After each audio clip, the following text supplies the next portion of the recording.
कई लोग यहाँ बैठे हुए हैं जो कह रहे हैं गुरु महाराज जी तो हाँ यही सुनाते हैं। हमारे पास समय तो रहता नहीं, हमारे तो कुछ समझ में भी नहीं आता।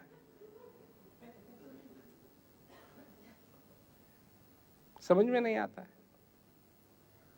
करत करत अभ्यास के जड़मति होत सुजान। जड़मति का मतलब समझे? जड़ का मतलब होता है रूट, मति दिमाग, जड़मति अंग्रेजी में जिसे कहते हैं थिक ब्रेन, डेंस, डम, जड़मति होत सुजान, क्लेवर। कैसे? रस्सी आवत जात से पत्थर पे रस्सी का आना जाना लगा रहे तो सिल पर भी पत्थर पे भी निशान पड़ जाता है। तो अभ्यास करोगे तब न मालूम पड़ेगा। इस ज्ञान के अनुभव को स्वीकार करो। क्या ये संभव है? कैसे नहीं संभव? तुम भी इस बात को सोचो कि तुमको मन में संशय नहीं करना चाहिए कि तुम गलत ढंग से कर रहे हो।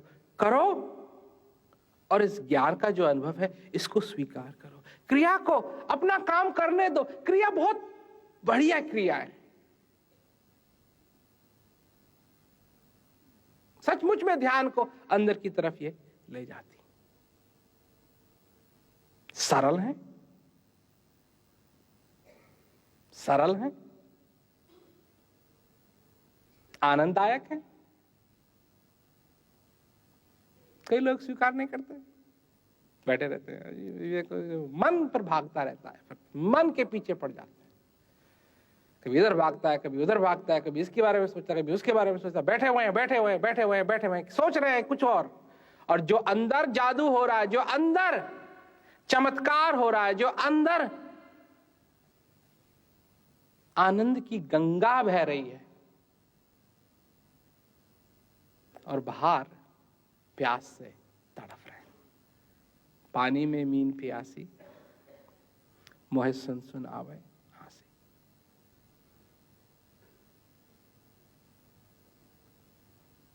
तो आखिरी पंक्ति में है घट में पर दूर बतावें, दूर की बात निरासी। कहत कबीर सुनो भाई साधो, गुरु बिन भरम न जासी। किस बात की जरूरत है? दृढ़ निश्चय की जरूरत है।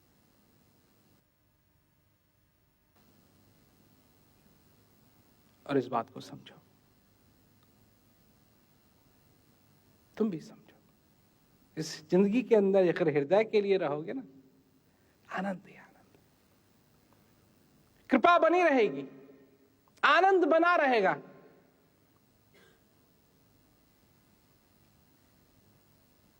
फिर यह भ्रम नहीं रह जाता है कि यह जीवन सफल हुआ या नहीं हुआ। तो अपने आप मालूम पड़ता है, हृदय से मालूम पड़ता है कि यह जीवन सफल हुआ। फिर चिंता, किस चीज की चिंता लगती है?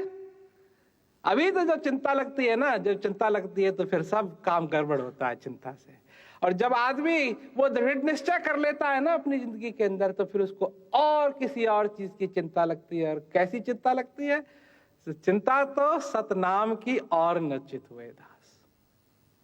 फिर उसको भजन में बैठने की, अभ्यास करने की चिंता लगती है। जब तुमको, जिस दिन तुमको उस चीज की चिंता लग जाएगी ना, तुम्हारा सारा जीवन बदल जाएगा। अभी तो तुमको चिंता लगती है कि अभ्यास कब खत्म होगा। अभी तो चिंता लगती है तुमको कि अभी ये करना है, वो करना है, वो करना है, वो करना है। और जिस दिन तुमको चिंता लगने लगेगी बैठ के अभ्यास करने की, उस दिन सब कुछ बदल जाएगा, सब कुछ बदल जाएगा। जो चीज तुमको डंक मारती थी, वो चीज हट जाएगी और अब ऐसी चीज आएगी कि आनंद ही आनंद तुमको मिलेगा।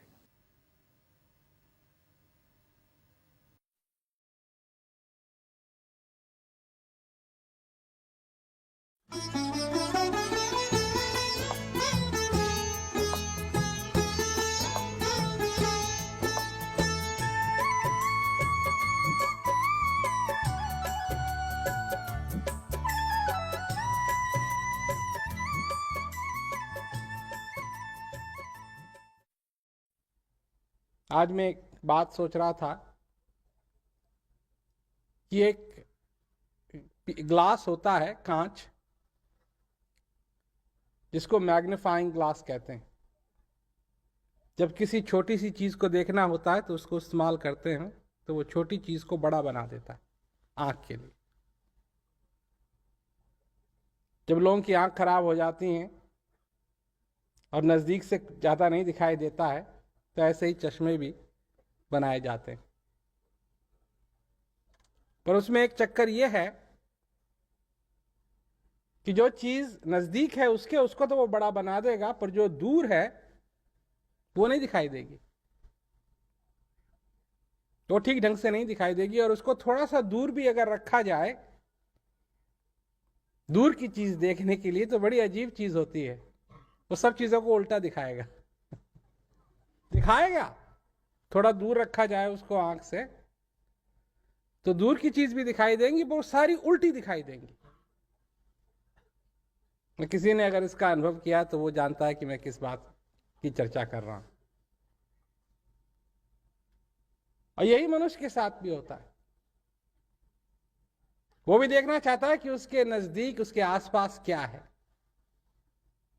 तो वो भी एक ऐसा ही चश्मा लेता है, ऐसा ही कांच का एक टुकड़ा लेता है, जिससे कि वो जो नजदीक उसके आसपास सब कुछ है उसको वो बड़ी अच्छी तरीके से देख सके।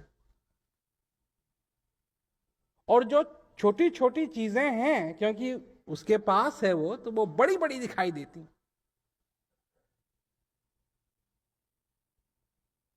और जो दूर हैं और बड़ी हैं, वो या तो उल्टी दिखाई देती हैं या दिखाई नहीं देती। तो मैं किस चीज की चर्चा कर रहा हूं? मैं जीवन की चर्चा कर रहा हूं। जीवन में भी मनुष्य के साथ यही हो जाता है। उसके आगे क्या रखा है भगवान ने,